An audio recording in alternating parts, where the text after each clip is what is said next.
All right, everybody, episode 1 of Coaches with Cocktails podcast.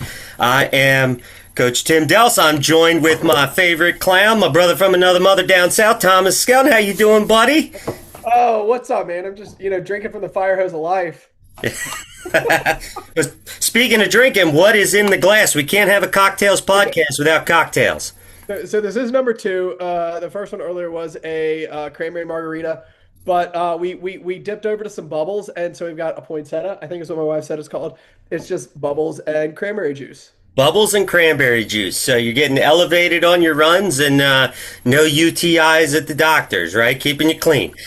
Yes, that is right. I did not spit out bubbles onto my computer, so that's a win. What you got, man? So I'm an old school cocktail guy and a big history buff. So what I'm drinking is what's called a Sazerac cocktail. It is the oldest cocktail in this country, started in New Orleans back in the 1800s. So rye whiskey, some crushed sugar cubes, a little bit of bitters, and some lemon. Just no absinthe in there?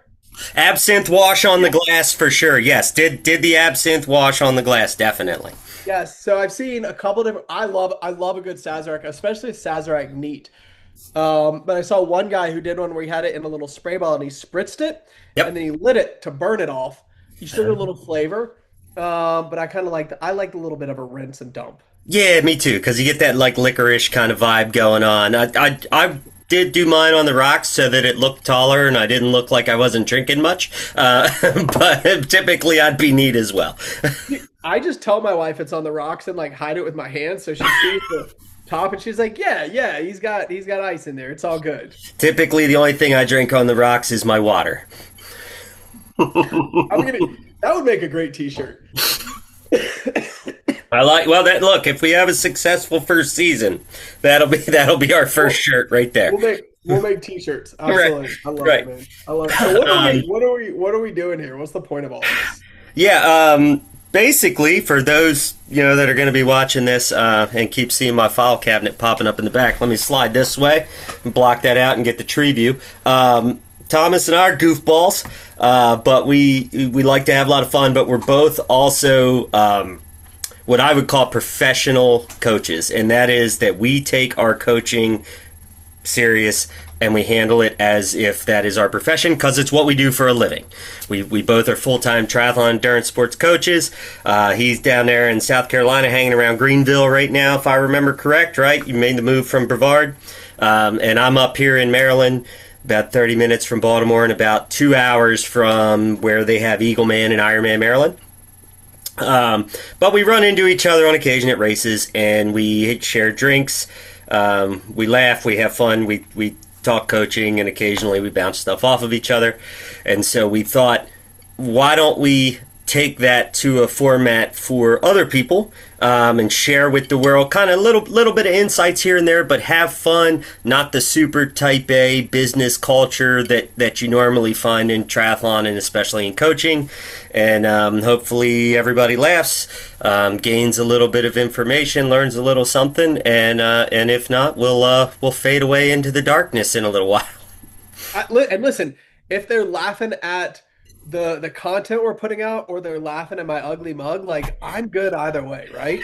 I tell you, man, last I saw you was at Augusta. I was race staff and you were down there with an army of athletes racing, and you made the whole field laugh when I was running up from swim exit to put out a fire, and you were cheering me on and telling me I was running as fast as the pros that were running to T1, and made a couple of them take a second look, and I'm like, yeah, I still got it. And then I think I fell on the grass and had to catch my breath for 3 or 4 minutes while they continued on. Nobody saw it. Don't worry.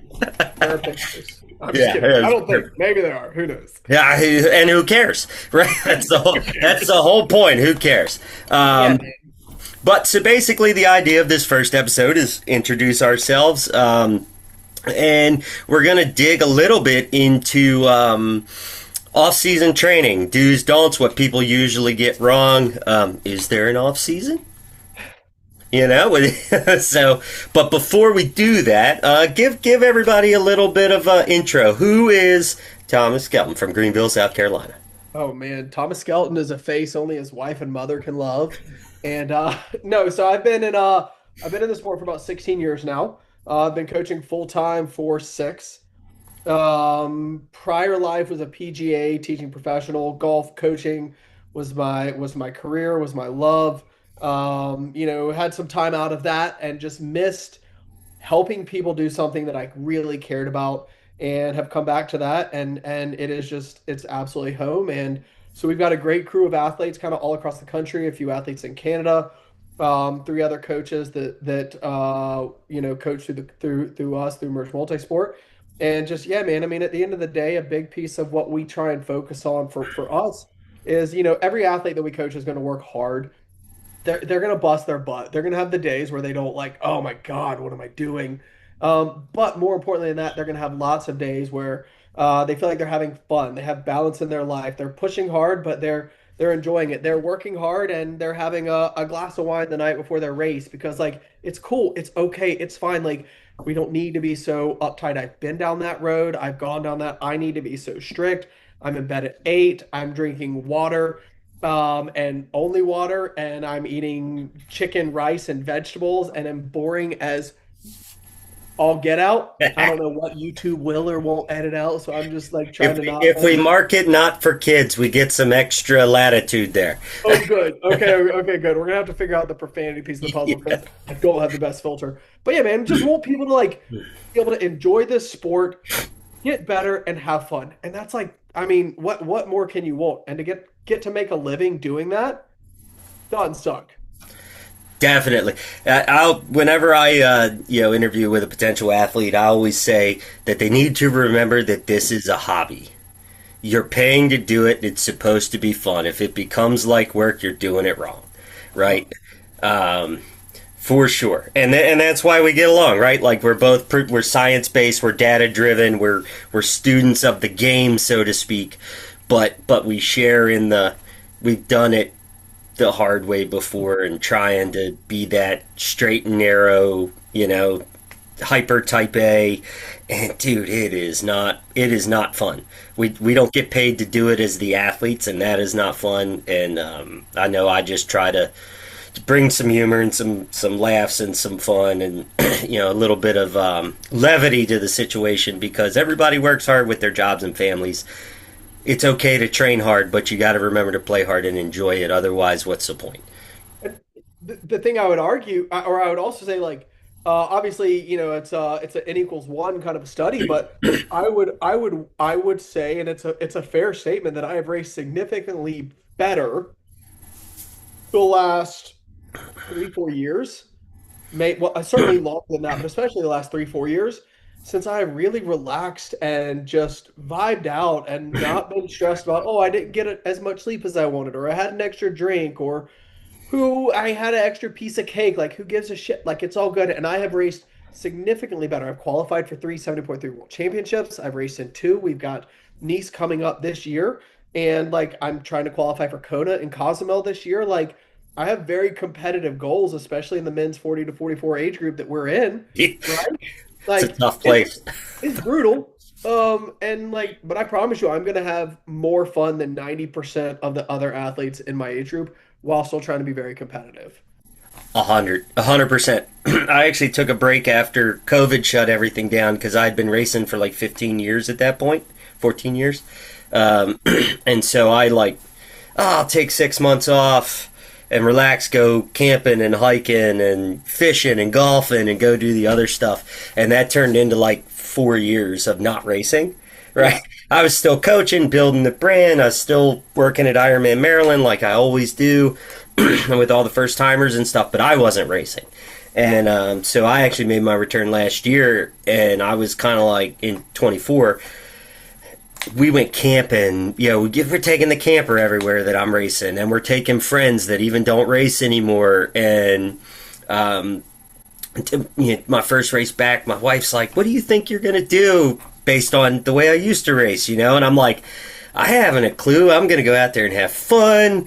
And I like ran into an old buddy about 5 miles into the bike course, and we like leapfrogged the whole bike, like talking crap, talking shit, like, cause he's a tiny little fella, which I'm not. And so like I'd pass him on the flats or the downhills, and I'd be like, you'll pass me soon, little guy, and then we were digging on the run, and it was a 2 loop run, and I go through the first loop and I look down and I'm like, holy crap, man, I'm having fun running 650s. Life is great right now. Like, this is fantastic, like, and so I did that for the whole rest of the season and had my best season in like 8 or 9 years. But like, the results were great, but the results were just a byproduct of the fun I was having. It was like, took all the stress and pressure off.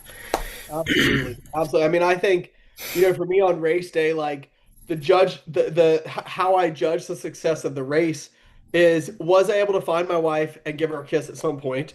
And how many kids was I able to give a high five to on the run course? How many of those like hit, high five here for power up signs, or, tapping a sign if a kid has one that says like smile if you peed your wetsuit, right? Like, Yes. the more of those I can hit, the more successful my day was. And shockingly, maybe not so much, my race results have been better. It's all those power ups, dude. They put them Oh mushrooms man. on the billboard, dude. It works. It's Uh, like the Super Mario Brothers when you hit the box and you get the right, mushroom and you power up. That's right. what it is, man. My It's like man's running every around with day. a unlimited star over here, just killing it the whole way. Yeah, man. That's hilarious. That's actually something I tell people to do when I do the first timer briefings for Ironman Maryland. Is I'm like, thank a volunteer, high five a kid. Like when you've been up there when you hit that turnaround at Raw, or you're at the brewery where all the drunk people are, and I'm like, high five, dude. Like it is a wave of noise of drunken, disorderly, and like just take it in and enjoy it, because it changes the whole experience. And like in every, that's an Ironman. Every Ironman, right? You're gonna have dark moments. Everybody does, and I'm like, it's a perfect time to like get yourself pulled out of it and let the 150 people up there drag you out of it, right? Like, Yeah. so, um, Absolutely, absolutely. So not to, not, I don't want people to maybe be like, oh man, these guys aren't going to get to anything serious. Like, maybe we should just dip out. So I do want to make sure that we don't ramble too much, because I think we both can. But I know there's two big things we really wanted to make sure to talk about tonight. I think you mentioned one a little bit earlier, maybe, or maybe I've had too many cocktails. I know we're going to talk about off season, especially maybe the mistakes athletes make in the off season. And then the second one was something that just came out in like the last 2 hours. What's that? Yeah, related to Ironman. Ironman actually just released a statement saying that they are currently they're testing draft distances using Race Ranger. And so they're going to be testing 12 meter, 16 meter, and 20 meter draft zones. Because the pros have been kind of saying, now that they're all going, sub 4 in Ironmans and sub 2, that the technology and the speed on the bike has gotten so much that they're saying they need to increase the draft zones. So they've teamed up with this guy Mark Gravelin, if I'm saying it right, who has worked with a bunch of world tour teams. He's done Ironman himself, and he's an aero engineer. So they've teamed up with him and Race Ranger, and they're actually going to be testing 3 new draft distances to see where the gains kind of taper off, and then adjust the rules accordingly. So I know you've been in the game, about as long as I have, and we used to always poo-poo Ironman for, their races were great, they were commercial, they were really well done, but they were always they were never proactive, they were always reactive. But it seems like recently, with like the reallocating of slots to women for Kona, because the competition pool numbers are a bit skewed, and now that with the new leadership, it seems like they're being proactive and getting ahead of it, and doing things that actually look like they're going to be better for the sport, which, it's hard we don't commend them often, but good job, Iron Man. You're doing it right now. Yeah, for sure, man. I mean, I think the only people that probably didn't like the update adjustment to some things were probably the men's 50 to 54, some of the men's 50 to 54 guys. And if you didn't like it, I'm gonna make the assumption like that you're in the men's 50 to 54. That's Sorry. right, fair. That's right. But the thing that I hope, and Scott Drew, if you're listening, I doubt you are. Not yet. We'll get him in season And two. we just it actually enforce the freaking rules that are there, right? Like I have been in this for long enough, like going on 16 years now.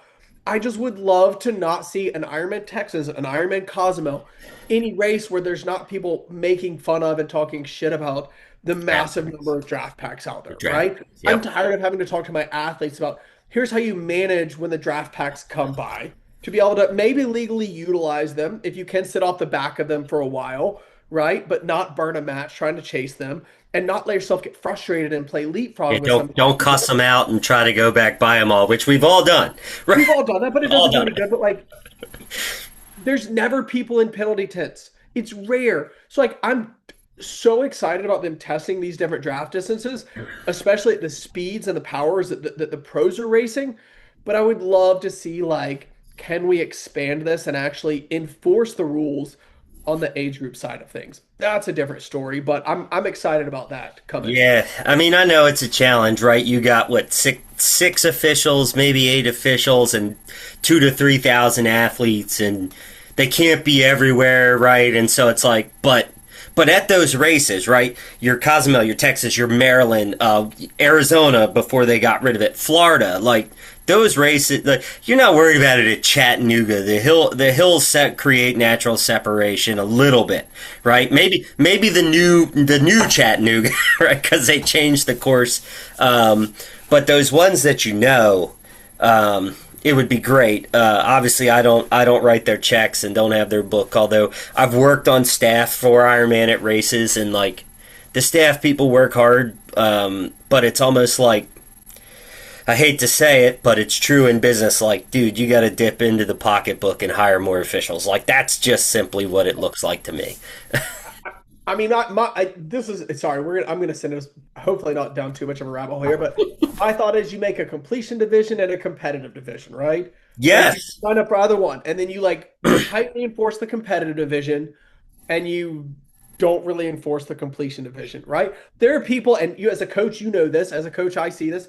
There are people that are just out there to go through the motions, experience the race, have a fun day. the Then there's mullet. It's the yeah, mullet, the party at the back, baby. absolutely, right? Business in the front. Like there's people that are business at the front. They're trying to see what they can do, and they either are unethical and take advantage of drafting opportunities, illegally so, or they have some semblance of like an ethical bit in their soul and they are really frustrated with that. Whereas then there's other people at the back that it's like, don't waste time sending marshals back there. Fine, there's 30 people all spread out over the road, having a good time, talking with each other. Let them have their day and have fun. Cool. You know? I like it. I mean, as long as they're being safe, right? I mean, and obviously Iron Man relaxed the rules. Was it this year where the post 1659 people are now getting a result, but it's like a no result as opposed to just a DNF. So like they've relaxed that, which I think is cool. Like I had to a point, like I had an athlete one year in Placid that was a 1658, right? So like, and that was back in the old, hey, midnight days, right? And so I get a understanding of what that, is like. But you're talking about the competition and completion, like, perfect example. You got a completion athlete like this girl I had years ago. Well, she's coming in blisters and all this, and hey, can I hand you my handheld? Nope, you can't. Like, I'm sorry, but you can't. Nope, I can't run with you. I can walk with you for about 60 seconds. I'll meet you when you come back, right? Like, and to not manipulate the rules. And so doing a separation like that would actually be pretty awesome. Maybe it's like different color bibs, right? Or Yeah. kind of a vibe like that. That would totally be awesome. Yeah. Or like, I don't know, certain numbers, right? For that race. Like Yeah, I like don't under know. 1,000 and over 2,000 or whatever. Like some kind of easy delineation would be sweet. Listen, Scotty D, if you're listening, you don't even need to give me credit for this idea. Just like make Just tag our new podcast and take all the credit. All yeah. Oh man. Okay. Okay. All right. right, off Let's talk season. about off season. And I really think And I feel like there's different athletes. There's two extremes, and this is my thought. I love yours. I feel like I deal with two very different athletes. Those athletes that are like, I want to get better, but I need to take some time off. And those athletes that are like, I'm going to keep smashing it because I felt really fit at my end of season race, right? And it's like these, I'm like, yo, this is like this is if you want to get better, this is not the time of the year or at all, or you shouldn't be sitting on the sofa smashing bonbons. And you over here on the other side, they're like, I want to get better. This is not the time of the year to be smashing like your hardest intervals, trying to keep And doing pushing the race 16 limit, hours. Like, right. right? Yeah, doing 15, 20 hours Yep. in December when you're riding on the trainer for Dude, 12 to 14 of those hours on the bike. there's no reason to do more than 3 hours on a trainer ever unless you're like, oh, it's my last big ride. And there's like 2015, I was doing Beach to Battleship and they had a hurricane come through the 3 weeks before. And so I was like, well, dude, I need 5 hours. Like, I have to because I'm about to taper. But in the winter, like, more than 3 hours is crazy. I typically, depending on what my athletes' goals are, most of them are 2 to 2.5 because most of them aren't regularly doing fulls, right? So like 2 2.5 if you're doing a 70.3 or under, like that's plenty of volume on the bike for one ride on the trainer where you get no downtime and recovery, right? Because you never stop. But 100%. I used to talk often, not so much anymore because athletes have kind of changed, but there used to be that it's the off season, which means from November to February I ain't got to do crap. And it's like, well, you can do that, but you're going to be in the same place in March that you were last March, right? Like training is it's like climbing a set of stairs, man. You want to raise the elevation of where you're starting for next season. But so like with that, I'm a big fan of like personally, like I use a lot of reverse periodization where we don't need to do base miles because base miles in winter aren't helpful miles unless you have maybe you're racing Texas at the end of April, so you need Ironman specific volume kind of thing. But for most people, like, dude, I can give you a lot of work in 2 to 2.5 hours on the trainer that in March and April are going to make you way fitter than you were last season. And we're faster and we're fitter. And now we can start to stretch it out as we get into, hey, I want to go ride outside and there's more daylight and that kind of stuff. Yeah, I think I would kind of say from that perspective, I'm going to say I have two different types of athletes, right? I have like the more competitive athletes that do have maybe a generally higher training volume and do have faster race training goals. And maybe those athletes are more kind of at this point really base aerobic threshold focused, Mm-hmm. right? And muscular endurance, And right? strength Yep, focused, right? Yep. for sure, Absolutely. Like for trying to, sure. we'll say drive up, Fat Max Yeah, LT1, yeah, yeah. right? High tempo, yeah, low tempo, like digging, right? Ironman pacing, kind of digging. Trying to really like push the entire curve to the right. Drive up that first threshold, then we can start driving up the second threshold, then we can do some VO2 max work, then we get to race specific. Fine. And then I've got that other group of athletes that are maybe only training 8 hours a week, right, in this time of year. Yep. Not maybe, newer in the sport, or I say less fit, and I hate saying that because it makes it sound like lesser, but you get what I'm saying. Yeah, yeah. You know, They're not that, high that are volume maybe athletes, right? they're Right. like 6.5, 7.5 hours in Yep, a 7.3, right? yep. Like they're those are the perfect athletes in my opinion, where it's like, yo, we can do a lot of like short, high intensity, try and learn to create that power, Dude, right? yeah, 3x5s and 4 and 5x5s and that kind of stuff at it's threshold kind of work where it's like build that output that then you can translate to race pacing for an Olympic or 70.3. Exactly. Yeah. It's like the way I look at it is it's like a bottom up approach for my more fit athletes, generally speaking, and it's a top down approach Yep. for my less fit athletes. Yep. And I think this is the fun thing is like every athlete for me is a puzzle, right? Like Yes. where do they need to be? What do we need to work on? How do I also, and I think this is the conversation, especially maybe that I have with more of my driven athletes.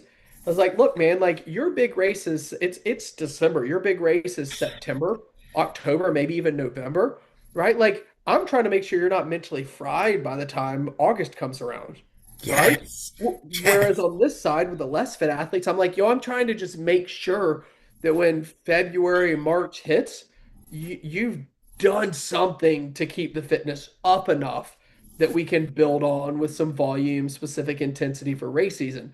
But I think the mistakes that both of these athletes make are kind of the total opposite, right? Like the less fit, I'll say, athletes. God, I feel like I sound like a college. It feels wrong, but it's like It feels wrong, it right? does. I feel like The non competitive athlete, less competitive athletes. We'll right? say Less that. competitive athlete. Yeah, there's no Or good term. maybe I don't want to sound like Matt Dixon here, but we'll say like the more time starved athletes here, Yeah, right? we're not purple patch over here, This but is I am not like we're Sazerac over here, but yeah, I'll give him credit for that term. Please do not send a cease and desist my way. I'll take care of him. It's fine. Oh man, do you know a lawyer? No, but like, those athletes, like the tendency is like it's the holidays, there's events going on, there's parties, and they just tend like it's like red box after red box after red box. And they're like, dude, I'm just trying to we want to like have just enough to like keep you moving so that like Yes. your threshold doesn't drop You 50 don't want, freaking yeah, you watts. don't want to regress. Even if Yeah. we stay the same and we're in a plateau, like that's better than a regression, for Yeah. sure. Yeah, yeah, yeah. Versus I feel like the athletes on this side, the more competitive athletes, what I really struggle with is the ones who are like they're like, man, I had a good season. I just came off a big race. I smashed it. I feel fit as hell, and I want to keep pushing. Yeah. Right? I mean, You so and maybe this is different for you being in further south than me. So we get kind of a natural regression up here in terms of what like most athletes don't focus on. Like we'll tell them, right? What was your heart rate? What was your if you're doing blood testing? What is your threshold? Right, the effort, right? The pace, the speed. Those things are byproducts of execution, right? And up here, when it gets cold, everybody slows down because your body has to spend more effort trying to heat itself when you're running outside and this kind of stuff. So people will slow down 10 to 30 seconds a mile and when they're running and that kind of stuff. And they'll be like, well, I'm really fit, but all my stuff's rolling back. And I'm like, evolution, my dog. Like, there's nothing you can do about that. But that's okay. Like, this is a great time to go jump in and do your local tri club like Sunday club run and make it social and make it fun because you know what? It's still making you fit. And while the numbers may not be the numbers that you look at, what I'm looking at in Training Peaks when I'm doing analysis is like, man, this is going to be sweet in March, right? When the weather breaks and all of a sudden that pace drops and comes out when you're running in 50-degree weather and 60-degree weather instead of 2 days ago it was -3 here in Maryland with the wind chill. Like dude, you're gonna be fine. Just focus on the execution, but let's have a little fun. This is a time to like you put your whole life aside because you were going to Kona, you were doing an Ironman, or you were trying to smash a 70.3 or even an Olympic, right? You like made this focus and you sacrificed for it, which is awesome. Go spend some time with your kids. It's okay. We don't need to do 100% right now. We can do 80%, and we're still going to make you better, and you're still going to be on a higher pedestal when you start in the next season. Yeah. And I think it's tough because, for us being, let's say, East Coast, North America, whatever you want to say, our race season, like you could go down to Puerto Rico in March, Yeah, but right? it's And April, maybe. yeah, it's April, but then you could race all the way into December with Haines City, right? Yeah, So or Cozumel or whatever. Like you can yeah, race almost all year. Yeah, it's race season, years ago, you probably remember this too. Like race season was pretty much like October. late April to like October. end of September, maybe mid-October, Yeah, right? So yeah, race season was much more compacted over the years. It's gotten longer, longer, yep. longer, and longer. And so like managing what you do in that time outside of race season is way more important even so now than it used to be. I'll tell you, I did Ironman Arizona was my very first, and so that was the Sunday before Thanksgiving. Um, Gee, this is how old I am, 13 years ago. Back in the black and white days. We didn't even race in color back then. That was when there was dial-up, and it was like the AOL. And oh, yeah, get off the fax machine, Mom. I got to race. But so my peak stuff was at the end of October, right? Like I was peaking at the end of October, and up here we have a big century the first weekend of October, Seagull Century. That's like now it's like 4,000 people that go after this ride, whatever. But that was kind of pretty much the end of everyone's season was that. And I remember going out for my last long ride, and it was like it's overcast, 45 degrees. I couldn't get anyone to go because everybody's season's already over. And I'm like, sweet, I got to go ride 6 hours. Like this is, and it was like the most hateful. Like I cussed pine trees. I cussed the wind. I had 2 flat tires that day, so that was pretty sweet. I ended up riding on an interstate to try to cut my ride short, which added 12 miles because I didn't do it properly. so it ended up being like a 135-mile ride. And I was like, I'm never racing in November again, like because there's nobody. But now you race. Well, now Arizona's gone, but like Cozumel's the week after, right? Or like you said, Haines City's the first Saturday in December.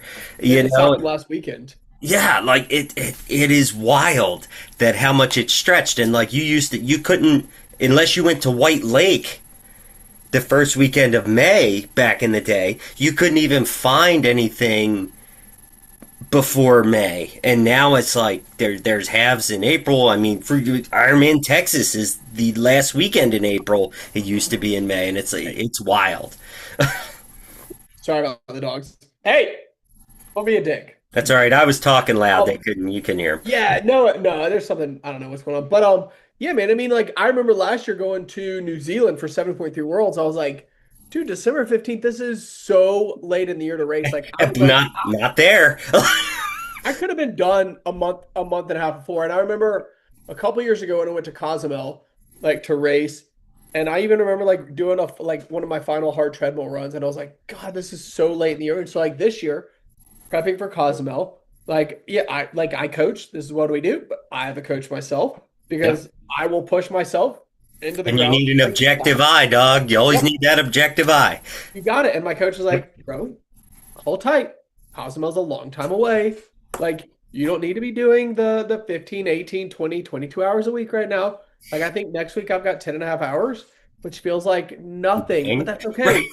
It's good. That's a good thing, right? Yes, it keeps it eliminates the mental burnout, right? Like, because you've been around like this as long as I have, so everybody used to burn out, right? Like because you went hard all the time, and there's what I call it durability. I don't know what other coaches call it, right? Which is an athlete's ability to stay healthy and not get injured. Like having that pullback, like it elevates your durability like crazy because you can only burn the matches for so long before the bill comes due, right? Like, so even if it's 4 weeks post race to like dial it back and just go chill and dude, go see your friends, catch up with your family, like, you know, go see your college, you know, sorority sister, whatever, like just we don't want to go to nothing, right? Because we're active, and if we stop moving, our body goes, oh, cool, shut down, hibernation mode, right? Which is why so many people flatten out in a taper because they do those crazy 3-4 week where they just taper down the whole time instead of like refiring the engine. Good topic for another episode, right? Maybe that's one like leading into like Ironman Texas, like early season big racing. We should talk about like the do's and don'ts or where people mess up with tapers. Yeah, because like that the whole stair stepping was what was normal when I started racing, but like, dude, the science in the last decade is like you're doing it wrong. Like, you know, you need to refire those engines, but like, so you can't shut it down, but you can be active without working hard. and still stay primed, and then slide back in and get some gains before, whether it's aerobic or muscular endurance, or if you're doing that, top down, right, kind of the reverse model where it's like, let's build some power because that needs to be our topic, or our focus, or whatever. It doesn't have to be 100% all the time. If you're smart about it, you can make gains at 75% and 80%, and just set yourself up to be more successful. Absolutely. Absolutely. I could not agree more, man. I mean, this is the time of the year to like get that shit done around the house. Right? Go out on a date night with your spouse. Right? Yes. Go some extra time with your kids. Right. You don't have kids, whatever, but you get it. If you live in the South, still cut your grass instead of paying someone. Right? Listen, everything is dormant now. Finally. Thank God. Our 5 inches of snow just melted today, so I don't have time to cut the grass right now.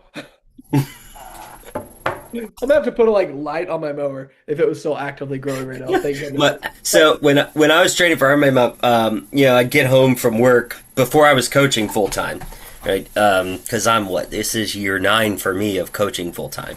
But when I still had an office job, an engineering job, and I would come home and it's like, I got to go get a hour run in, and my wife and I'd be like, and then when I get done, I'll cut the grass. And my wife started to turn it into a game to see if she could get the grass cut before I got done. And I was like, I hate you so much, but thank you.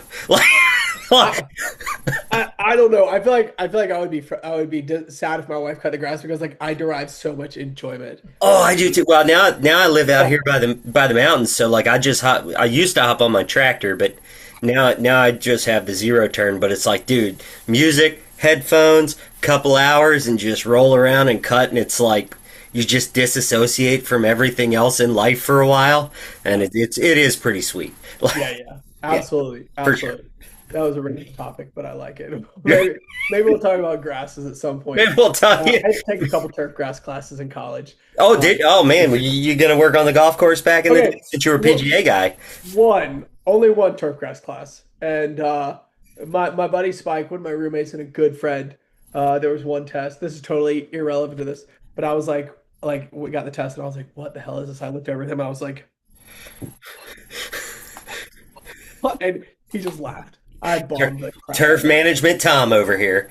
Hey, listen, I can tell you about the vernation of different grasses, rolled versus folded, and the rolled versus folded. Isn't that how you pack your clothes when you travel? You roll your cycling kits. Yes. And you fold your run gear. Unless you roll your you fold your run gear, but that's because your pink shorts are only about this long. So listen. Oh goodness gracious. We could get into the topics of folding versus crumpling. Thank God you run in shorts with an undercarriage, or we'd all be in trouble at your age, man. Listen, I have started to migrate over to half tights. What's a half tight? Like Lululemon, Nike, like run tights, but they're like.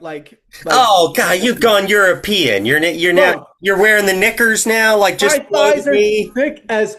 Well, they're so thick you can't chafe with half tights. You can't chafe. It's impossible, dude. I challenge you to go run in half tights and try and chafe. So I wear the 2-in-1s. Oh. I know what you're talking about. Compression short with with like the old school baggy over top, and I wear a 5-inch 2-in-1, and it gives me the same. The only good part is it's not like the '90s when corduroy was popular. So when I run, it doesn't go zip zip zip zip zip like. I have a couple pairs of those. I'm not going to say the brand because. They suck. There's no point giving them any shit. No. We're not monetary yet. We're not. Right? But they don't quite fit right now during the off season, so I can't really wear them. Oh yeah, you got your bonbons on. So yeah. Well, the tights do expand. I mean, you're good there. To be fair, when I saw you in Augusta, I looked like Shamu had climbed out of the friggin' river. But really, man, that's where I am right now. Hey, you know what? I still ran up the hill as fast as those pros. So it's right. And there are no pictures or videos of you falling into the grass. No. Not that I have seen. Luckily, I was the most athletic member of our crew, so nobody else could keep up with me. Um, I'm Okay. not- Okay. So let's bring it full circle. Let's bring it back. okay. Athletes that don't, they're like, it's the off season. I don't do shit. Shut up. You need to still train, right? Athletes that like, yo, I'm gonna keep smashing. I'm gonna keep grinding. I'm gonna keep pushing forward. Shut up. Calm down. Pull it back. Yep. I think that pretty much sums it up. I agree. Yes. Be efficient with your time. Yeah, This is like the time of year to be efficient with your time. absolutely. Yep. 100. This is not the time of the year to go full bore, throttle in the walls down. And it's not the time of year, there's not a time of year to sit down and do nothing, right? Like, Yeah, I mean, I would give somebody a week or two post Ironman, okay, right? fair. Right? Like, but to be fair though, I'd still say keep moving because it'll make it to where you can walk up the stairs better sooner, right? Yeah, Like yeah. that. Go walk, right? Like if by like Friday week after you're itching and you want to go like do a coffee shop ride, like I'm Yeah, or a chill swim, whatever. Like, go for it, right? Yeah, hundred especially in percent. the water because Yeah, everybody loves swimming. Um, and it's the one thing you can do until the day you die. that's right. That's right. That's Yep, right. So cool. 100%. So hopefully people enjoyed this, and if you didn't, you can also shut up. Like we don't want to hear Yeah, about it. because you But know what? I don't know about you, but I enjoyed it. I enjoyed it, and that's really all that matters to me. Right, we had a lot of fun. Yeah. And your So wife's probably laughing her ass off over there on the side. Uh, she is giggling playing wordscapes.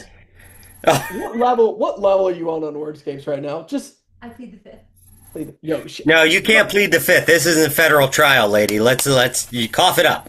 she's on like level, I'm gonna guess 21 or 22,000. Wrong the other night. It's only 18,700. Oh, she's on level 18,700. Slacker. Bro, I don't even know what Wordscapes is. I still do the Washington Times crossword puzzle. So, she's a monster. So well, one of you's got to be smart. it, listen, you're gonna try and give her credit for being smart when she married me. Is That's that not what I said. I just said one of you has to be. I'm smart because I was able to lock her down. That's what it is. That's exactly how I feel. Yeah. When you marry up, you feel like the winner, right? Like you're like, sorry for your luck, but I drew the straw. Like You took one for the team. I leveled up. That's what it is. 100%, 100%. Yep. Okay. So if somebody wants to follow you and just kind of keep up with you, reach out to you, what's the best way for them to do that? Oh, geez. Well, we're going to put this up on YouTube after I do a very mediocre job of editing because we don't need to edit because we're just here to have fun and not be overly professional or over commercialized. But you can find me on Facebook, Instagram, YouTube at CB Multisport or cbmultisport.com. And you can find our boy Thomas here at where? Sorry, can we just? I kind of want to be like Charlie Bravo, multisport. I don't know why that sounds fire. Well, we got to fix our trees if we're going to do that. We need some really dainty ass trees. Maybe we can get the Grinch to come in and steal my AI generated ornaments back here to get a Charlie Brown tree kind of going on. The lights look a little bit drunk. Yeah, for everybody to know, that tree is falling over. I do not have a window this big. This is AI. This is not, but that all is. That's the Leaning Tower of Treza. Right? Yeah, I like it. That's a strong move. That's why you notice there's no star up there because why would you have it? Right? How do I not have kids with my level of dad jokes? I don't know. The dad jokes are strong. So I'm Instagram merch coach Thomas. For my personal business is at Merch Multisport. Thomas Skelton the third on Facebook. Merch Multisport on Facebook. Yes. I've been called worse, but yeah. Once I get this all in a situation to where it can post and be semi-official, I'll drop all of those down there. I think that's where the comments and the links are supposed to be. We'll go like that because it looks. Yeah, do one of these. It looks kind of cool, right? Yeah, click the link below. Hopefully they're not up there, but I think they're down there, and we'll get all that stuff posted. If y'all enjoyed it, let us know. We will keep doing these until you tell us otherwise. or we won't listen to you. Either way, as long as we're enjoying it. That is fair. Okay, so we're going to keep doing these no matter what. Let us know if you learned something or enjoyed it. Right. I like it. I like it. Right. All right, brother. All right, guys. Have a good night. Thank you all very much. Have a good Christmas, everybody. Cheers. Please. Yes, sir.